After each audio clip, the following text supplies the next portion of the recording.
বিসমিল্লাহির রহমানির রহিম। ওমাকারু ওমাকারাল্লাহ আল্লাহু খায়রুল মাকিরিন।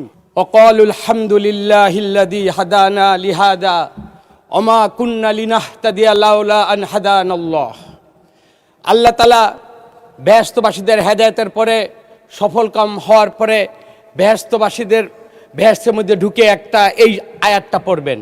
তার মানিটা হলো, আল্লাহ আপনার কাছে যদি আমি হেদায়েত না পেতাম, সঠিক পথে যদি না থাকতাম, তাহলে আমি এই বেহেশতে আজকে আমি প্রবেশ করতে পারতাম না। বিসমিল্লাহির রহমানির রহিম। ওমাকারু ওমাকারাল্লাহ আল্লাহু খায়রুল মাকিরিন।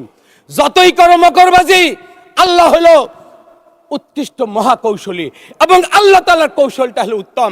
তারেক রহমানের বিরুদ্ধে ফ্যাসিস্টরা 16 বছর মিথ্যা বয়ান দিছে।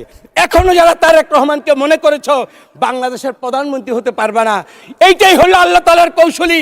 আল্লাহ তাআলা মানুষের ভালোবাসায় সিক্ত করে উনাকে ইনশাআল্লাহ বাংলাদেশের প্রধানমন্ত্রী করেছেন, যা আমাদের কাছে আজকে বিদ্যমান।